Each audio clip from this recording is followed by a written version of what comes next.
a lot of people are unfamiliar with our program, and so I want to just give a little bit of oversight in terms of our program.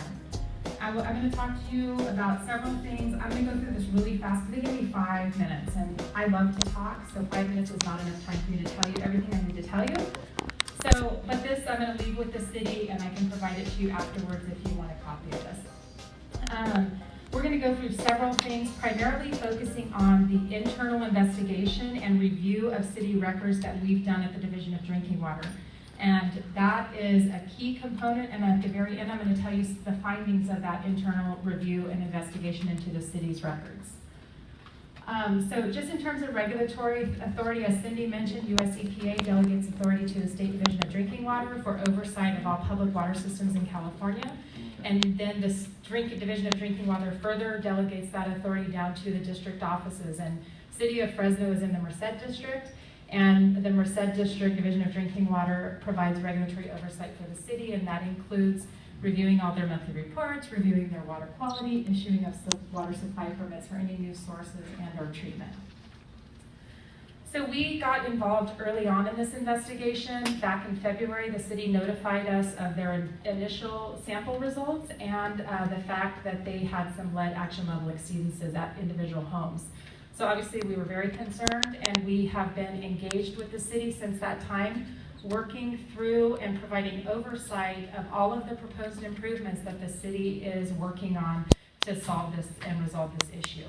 So I think that's a really important point that you understand. We have been involved from the get-go, dating back to February when we were first notified of this discolored water issue. What did our internal review look like? And it's an ongoing process, but what did that look like? We did a correspondence file review, reviewed all the correspondence that we have on record. We had reviewed the monthly surface water treatment plant reports and the monthly groundwater reports. Also reviewed the lead and copper rule compliance, the history that for the city, all electronic files, electronic annual report, which is a report that the city files every year to give us a snapshot of their operation. We also have been coordinating with other Division of Drinking Water Management and executive staff, as well as other district engineers in the state, and coordinating with US EPA. We've also talked with our own internal corrosion experts, a couple of different folks, one who's since retired, but he provided some valuable feedback on what the city is proposing. So I wanted to focus on a few key topics because I get a lot of questions and inquiries from the public on certain topics. And one of those things is wellhead corrosion control treatment. As you know, the city started widespread corrosion control treatment at the wellheads in Northeast Fresno in March of 2016. Prior to that, we have no indication that the city provided ongoing wellhead corrosion control. The only thing we've learned in our investigation is that at these well sites that are listed here, they provided for a couple of months a year, 1 to 2 months a year, when the plant would shut down, they would start wellhead corrosion control at those specific sites while the plant was down, and then take that off once the plant was brought back online. That we have determined was a violation of their permit because they did not seek approval to provide that even interim corrosion control treatment, and we needed to have documentation and at least provide an approval to do that interim corrosion control. We have confirmed that through communications with the city, including some past staff. Since that time, dating back to March 2016, they have started wellhead corrosion control treatment at the wells in Northeast Fresno. We received the permit application, the operations plan to do that, and we gave them approval to do that. So since March 2016, they've been operating their corrosion control treatment with our approval. I also get a lot of questions on customer complaints, and we have 3 ways of getting customer complaints reported to our office. One of those is through monthly surface water treatment plant reports, one is through the electronic annual report, and one is through complaints received directly by customers such as yourself. And that review showed that the city really has not done a good job in terms of reporting the customer complaints. I've heard from several of you from customer complaints. There were a significant number of other complaints, and you'll see that if you ever look at the electronic annual reports. Those came in during the time when the city was doing the meter projects. You can imagine a lot of people were calling in, what's going on with my water? Why is my water off? The meters, after they put the meter in, the water's dirty. So we did get other complaints, but we attributed that increased number of complaints to the meter project because it was definitely during that time period. In terms of monitoring and reporting requirements, I've already talked about this. They're required to submit these monthly reports. They're required to keep records of the customer complaints that come in. They're required to submit permit applications anytime they're making a significant change at a treatment facility, adding new treatment, or adding new sources. In terms of the lead and copper rule, we have done an extensive review of the lead and copper rule to ensure compliance with the lead and copper rule. We've taken and gone back to actually 19th in terms of the monitoring and reporting, as well as commending the city on their efforts to solve this problem and encouraging ongoing investigation focused on dealing with the kitchen sinks that have lead and the discolored water issues. The city failed to track and report customer complaints. We've talked about that. The city installed corrosion control treatment at a select number of wellheads without our approval. That's in violation of the water supply permit. And a review of the surface water treatment plant reports revealed that they haven't always injected a phosphate as a corrosion control measure for inhibiting the corrosion, but they have always provided corrosion control through pH adjustment and alkalinity adjustments. So, ladies and gentlemen, thank you very much. I'm pleased to be here. I'm pleased to see the interest of all of you in this subject. So water has been a big part of my life, and it's a vital part of life in particular. So your interest in this issue is understood, and I appreciate it. In my the situation that I've been asked to address is the data. What do the data show? How can we explain what has happened at the water plant, the wells, out in the distribution system? Our charge, and I say ours, WQTS, Dr. Najim, Dr. Plummer, and myself, were retained to look at this issue, provide a report on it, and provide a non-biased report. Many of the data were collected in response to consumer requests. The data then are not representative of the whole city of Fresno, but there's the data that we analyzed since January, that were obtained by the city since January, are the ones that we gave most attention to. So we considered in our evaluation the water chemistry, the role that it played, the pipe, texture, type, and quality, and the water use pattern. The three important water chemistry parameters with respect to what is going on in the distribution system are these: the water pH, the water alkalinity, and the concentration of the corrosion inhibitor. It's very important for preventing the kind of occurrences that you have seen. The red water, corrosion of lead, a stable water quality with time is very important. So maintaining the quality so that the pH doesn't vary, the alkalinity doesn't vary, the inhibitor concentration doesn't vary. So these are important considerations in understanding what's going on here. So the water chemistry that comes out of a surface water treatment plant in the Northeast is much different than the water chemistry of the various wells. I think most people appreciate that, but that is a big cause of the problem. The chemistry of each by itself is not an issue. There's water quality similar to that coming out of the Northeast Water Treatment Plant that's used by cities such as San Francisco, Boston. That quality can be delivered without serious problems. The well water quality can be delivered without serious problems.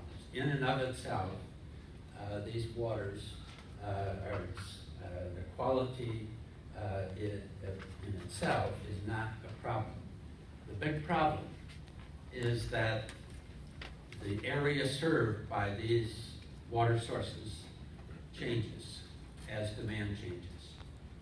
So what we found was that in different homes, different parts of the distribution system, that these key water quality parameters vary quite widely. So it's pH varied widely, alkalinity varied widely, and groundwater, the inhibitor concentration varied widely. So this means that the quality was changing in the homes. We're turning the water colored. So we had discolored water in Boston. We also had a situation that the lead levels were high. We determined two situations, two water chemistries that could solve the problem of lead. But we wanted to be certain, the city wanted to be certain that these, when we made these changes for water quality for lead, that we did not make the problem with colored water worse, and hopefully we would improve it. Here, what we did was we stabilized what was before a variable pH. We added alkalinity to the water. We stabilized the pH. So galvanized pipe, from my perspective, from the perspective of WQTS and myself, is a poor choice for residential plumbing.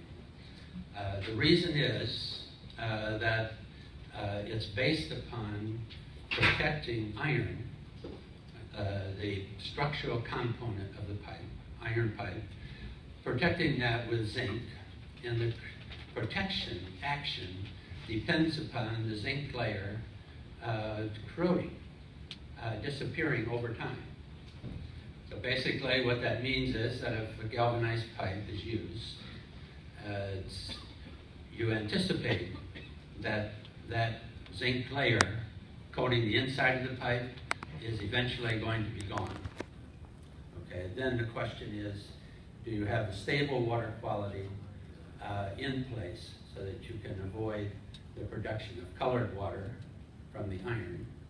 Or is your water quality such that as you have wide variations in pH and alkalinity, you have an unstable scale, unstable iron deposit that releases unwarranted amounts of iron. So the zinc layer can vary widely in life. Our study of the literature showed that life expectancies based upon tests of different types of iron pipes could vary from 1 year to 60 years. I worked on a system that had 70 years. When I looked at it at 70 years, the layer was gone, but the stable iron scale was in place because the water quality was stable. So the colored water is caused by iron leaching from the iron corrosion process that takes place once the zinc layer is gone.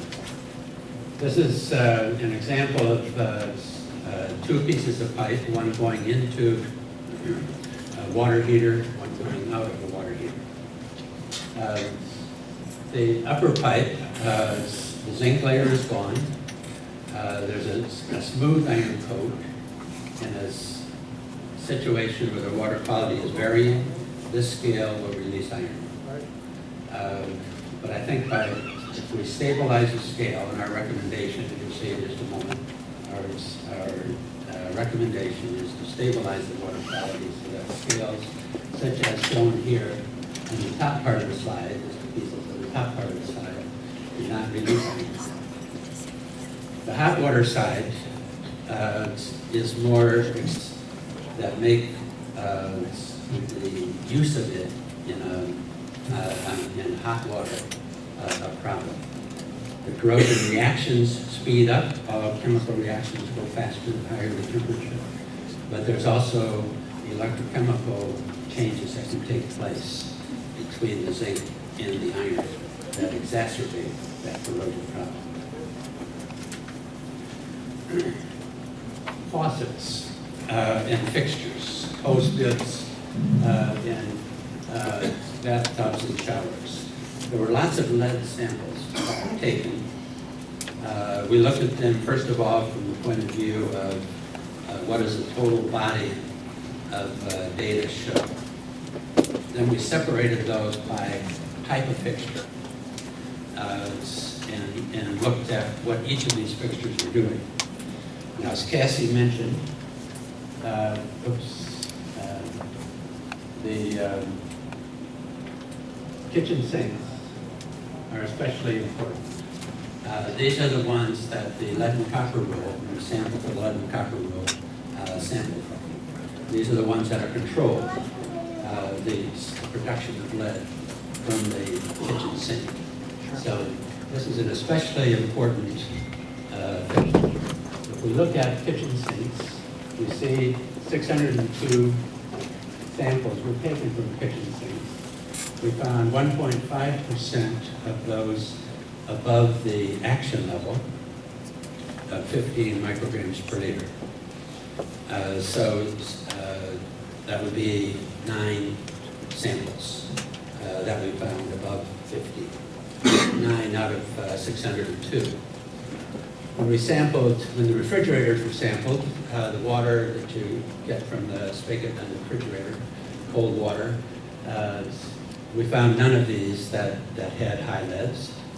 But when we went to non-kitchen sinks, these are important because there might be a bathroom sink that you use for a glass of water. The other aspect that's important here, if you take something like the fixtures for hose bibs, bathtubs, those fixtures can have a high lead content. California in 2010 set a level of lead of 0.25%, a low level, that you should not exceed for faucets that are used for drinking and cooking. Okay, so what was it before that? It was 8%. So 8%, California lowered it to 0.25%. But if you go to the store today to buy faucets, shower heads for your bathtubs and showers, you will likely get a fixture that has 8% lead. Okay, so there's more lead in those fixtures.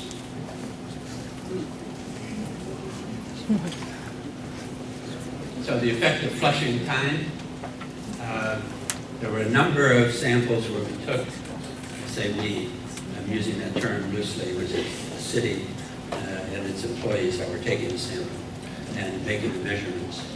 But if we look at the kitchen sink samples, we have, first of all, I'm getting ahead of myself here. If we look at the first sample, that was a fixture sample. That was a small volume of water. So the small volume of water is not in accordance with the lead and copper rule sampling procedure. Okay, so these data are not were not taken in accordance with the lead and copper rule sampling procedure because of the sample volume that was taken. Although the city made certain that there was a long stagnation time, it's comparable to that required for lead and copper rule sampling. So what we saw from the kitchen sinks, of those that we did sequential sampling on, 0%, none of those showed a high lead level out of the fixture itself, the volume of water taken out of the fixture itself. 1.4% showed a level above 15 micrograms per liter. For a 1 liter sample following the fixture sample. And then we flushed for 2 minutes, and we found, what was the level back in the premise plumbing, the household plumbing. Okay, so kitchen sink, you see the values here, 0, 1.4, and then the flush sample, 0%. Non-kitchen sink, there was a lot in the fixture. I keep pushing that wrong button. Non-kitchen sink,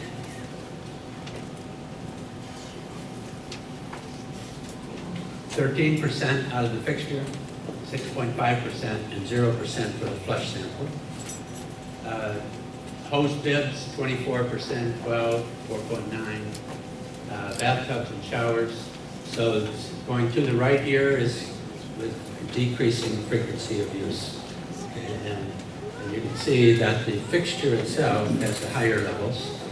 The next sample may have had a little bit of the fixture water in it, but the flush sample was down to much lower levels.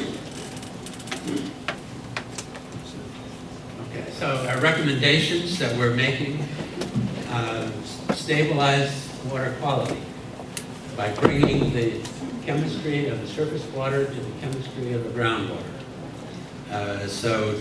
What this will mean is adjusting the pH so that the pH coming out of the Northeast treatment plant matches the groundwater quality in the Northeast region.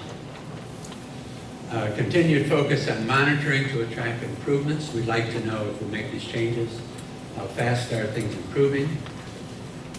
We want to move toward a galvanized-free future. We'd like to not have folks put in more galvanized pipe. This galvanized pipe is not a good domestic plumbing material because of its tendency to corrode.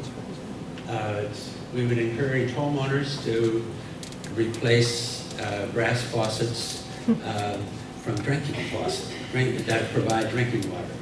If you have a high value of lead coming out of a fixture that you use for drinking, then it's possible that that fixture is one with the 8% lead that you bought before 2010, rather than the low lead fixture that you would buy after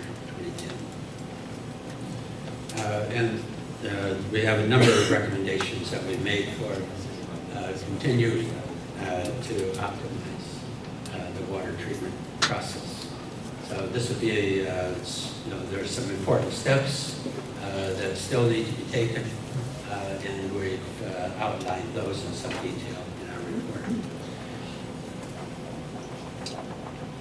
So with that, thank you very much. And this is just really an update on where we are with our data collection efforts. So here's where we are, status of the sampling as of last Tuesday. We get these data dumps about every 8 to 15 days from the lab as they get these slugs, and they send us the slugs, and then we have to kind of process them and go through them. So this is data as of 8/8/2016. So now we've changed the number a little bit because we're looking at 937, 10, 20, and 30 as the area that we want to focus in on our study. And in that area, there's 22,500 homes. 1,531 homes currently requesting water quality sampling. So that is a survey, phone calls, emails, a lot of different ways. We've received a lot of duplicates, so we've been deduping them as they come. A lot of folks have been real eager to participate in the program, so we've gotten to talk to all four of them, or used all four methods, and so we've been kind of trying to screen those out and get those down. So far, we've done 526 unique homes have been sampled. Again, Dr. Schnoid just was about half of that by the time when we submitted the data to them earlier. We've gotten data back from the lab for 376 homes.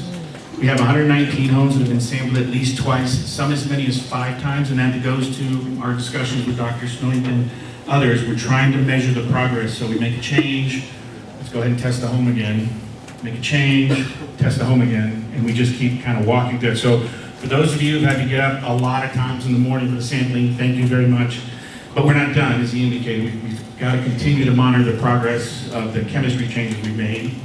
So we currently have 52 homes that have results showing the presence of lead in an indoor fixture above the action level.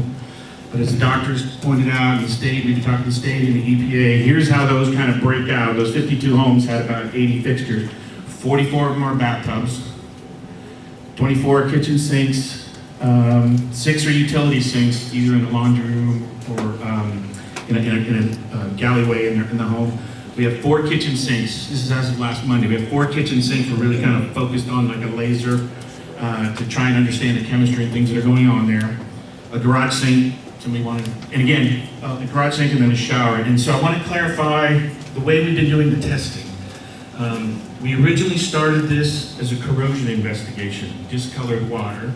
We got results back, and so when you do a discolored water investigation, you test as many faucets where the people are reporting the color to understand what is in the color.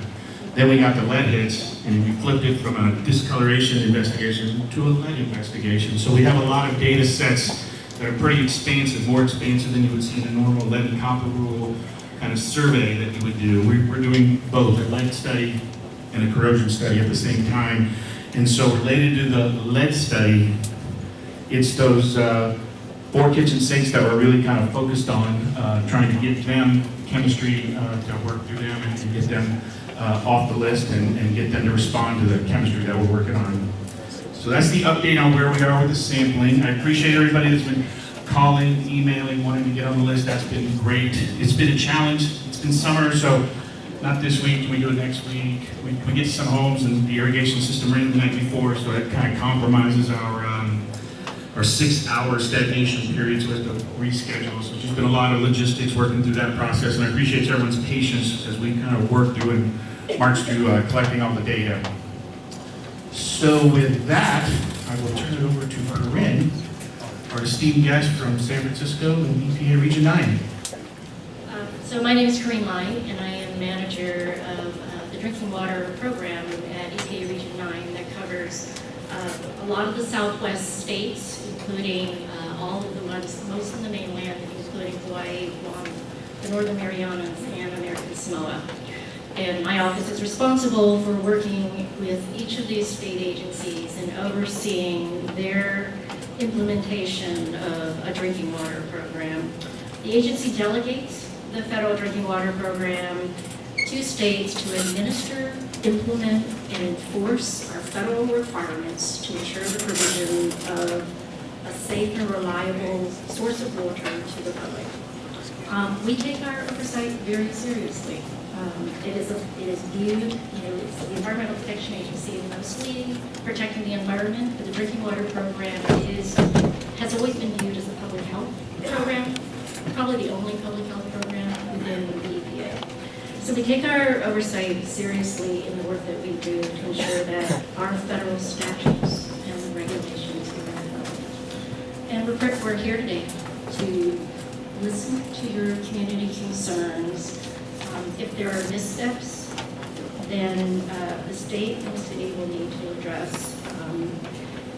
If there are violations of federal requirements, EPA will hold the state accountable and the city for addressing them. And as part of our oversight, it's likely that we're going to also be joined at the hip with the state in reevaluating lead and copper compliance by the city of Fresno.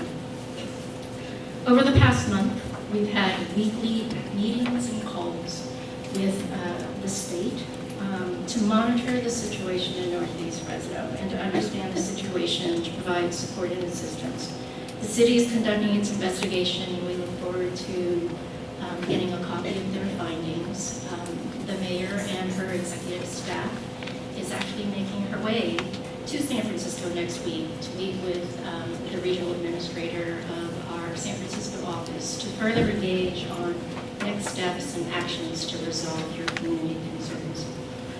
It goes without saying, lead continues to be a priority for the agency in the aftermath of Flint, Michigan. We've already intensified our work nationwide with a priority focus. Letters have been sent to every governor and every state commissioner, asking them to work with us to strengthen their efforts on implementing the lead and copper rule. Specifically, states were told to adhere to our requirements, our guidelines and policies, and to work with water systems on effectively ensuring timely public notice and to share lead sample results. States were asked to respond to those letters and to certify their adherence to the federal rule, and I have copies of both the letters that went to the state of California and the response in the back of the room for those that are interested. During this time, we worked with our states, and this is states nationwide, to evaluate the large number of water systems that reported action level exceedances of the 90th percentile over the past 3 years, and continue to monitor water system compliance with lead and copper. EPA and CDC agrees that there is no safe level of lead in child's blood. Federal regulations for the lead and copper are very complex. EPA is reevaluating the rule and revise the rule over the next few years. The primary intent of our federal requirements that we have asked states and utilities to undertake is to minimize the corrosivity in the water that they deliver to homes, to minimize the leaching of lead in premise plumbing or in homeowner side. Our federal ban, which the state of California moved forward before our ban, was to minimize the lead content in plumbing materials, which will help to reduce lead exposure in the home to residents. The federal lead and copper is probably our most challenging rule. It is complex to implement, and it is the only regulation that where homeowners collect the samples and where a water supplier's control point ends at the meter. Our regulations are very prescriptive, as you would expect when you're protecting public health, based on an evaluation of materials and other site-specific criteria.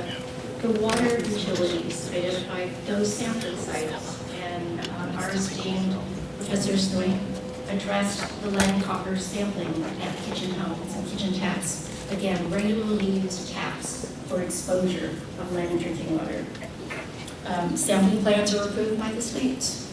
And based on the data collected, as indicated, the city of Fresno has not exceeded the action level for lead at the 90th percentile. And you need to recognize that our federal rule allows 10% above those 90th percent, 10% of the samples that are collected to be above our action level. The information that we're here listening today, as well as other lead-related events nationwide, are going to be used to help better inform our efforts as we make revisions to our national lead and copper rule in light of what occurred in Flint, and to try and address the missteps and potentially misinterpretations that occurred that resulted in the crisis there. In the interim, the agency is collecting best management practices to be used by states to help address, again, areas where we needed more clarity and more guidance. And with that, I am going to turn it over to the next speaker and am available for the rest of the evening with questions. And now will be Dave Palmerville, the Public Health Director for Fresno County. Thank you. The Department of Public Health has been involved with the city since February of 2016, right about the time the state had received concerns about discolored water complaints and concerns about the water chemistry and constituents that were found in the water in Fresno. After having been notified, I requested that we review all of the results and sampling that had been done. We've been receiving that sampling on a regular basis. We've been providing input to the state and the city with regard to communicating messages about lead exposures with water customers. We also reviewed all of the blood lead data that the county had access to from 2007 to 2015 to determine if there were any anomalies associated with the area that was of concern. We were not able to identify any within the data sets that we reviewed. We've been participating with the city and the state at the prior two meetings, community meetings that have been held, and we've updated the State Department of Public Health on about a monthly basis to make sure that they're informed of the progression of the investigation. Additionally, Dr. Ken Bird, our health officer, sent a communication to all local healthcare providers, a reminder about lead contamination and lead concerns in children, primarily, just to remind them and to also alert them to concerns that may be raised by constituents with regard to water in Northeast Fresno.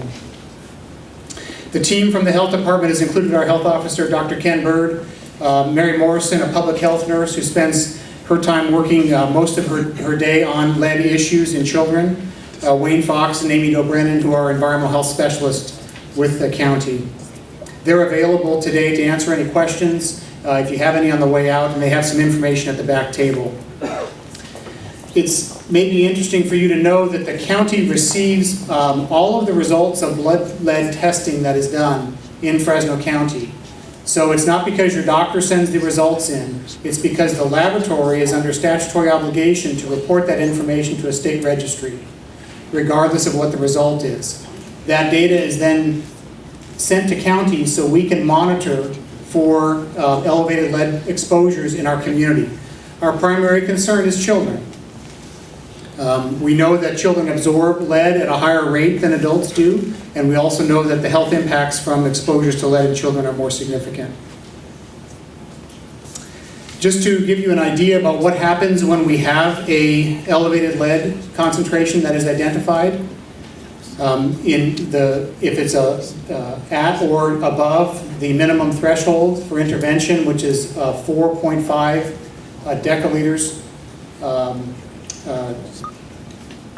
deciliters per micrograms per deciliter. Sorry. It's just general education and retesting in 3 months, just to see what the results, whether the results are increasing or decreasing. The physician, primary care physician, will oftentimes provide that education. For elevated lead levels, the health department will intervene. We'll send information directly to the parent or the patient and provide guidance, and also request resampling. For those cases where we have significantly elevated concentrations, there will be an environmental investigation done, as well as a public health nurse will open a case management for that particular individual, and will follow that child through the point where the blood levels come down. I can tell you that while there is increased concern about discolored water in Fresno and the lead results that you're seeing here tonight, we're concerned about those, but we consistently see elevated concentrations in blood associated with dust in the environment from lead-based paint and paint chips that were used all the way up until 1978. Imported candies. We've detected, and the state health department has detected lead in candy that's imported from other countries. There are a number of home remedies that have been identified that have high concentrations of lead, and pottery can also be a source. So there are other concerns when we do identify what the concentrations, or to identify the source is very important to us, and as quickly as we can do that. It's important that we're monitoring this situation because we want to be aware of any concerns associated with elevated lead levels that may be attributable to water. We have in the back, and we have posted to our website, information. There's a lot of information that's being presented tonight, and one of the concerns that we have is what do you do when you take it home, and what actions are you going to take? We recommend that the flushing for 2 minutes or until the water runs clear be continued for cooking or drinking water. We believe that's a good universal precaution. That's what we see in other communities, and that's why we're reviewing the concentration in water to see after they're doing the flushing if the concentrations are coming down, and we've consistently seen that. If you continue to have problems with your water, or your water won't clear up, or you're concerned about the potential exposure, or maybe you've had your water tested and there is an elevated concentration of lead. If you have pregnant women or children in the home, you should consider using an alternate source, bottled water or using a registered EPA filter. We have information at the back about those filters, and Wayne Fox has information about how the filters, which filter may be appropriate for your home. We recommend using the cold water tap, not the hot water tap, for cooking and drinking purposes. We consistently see lower concentrations of contaminants in the cold water side. Remove that strainer, because that will accumulate particulate lead or particulates, and if they build up, if there are contaminants in the water, you may have increased contamination in the aerators. Obviously, we want to eliminate any lead solder that may be used in plumbing work, and consider replacing the brass faucets, which you've heard several times tonight, because we continue to see that those tend to be the cause of elevated concentrations of lead. And then try not to use ceramic pottery, or even some of the bottled water dispensing units have a big ceramic crock at the bottom. The State Health Department has found some of those that have actually been manufactured with high concentrations of lead, and so you think you're getting clean water and you're actually not. So make sure that if you're using any lead pottery, that it's from a source that you know has been manufactured without lead. We're available to answer questions throughout the evening, and we will continue to monitor the program that the city is implementing with the State Health Department. Thank you.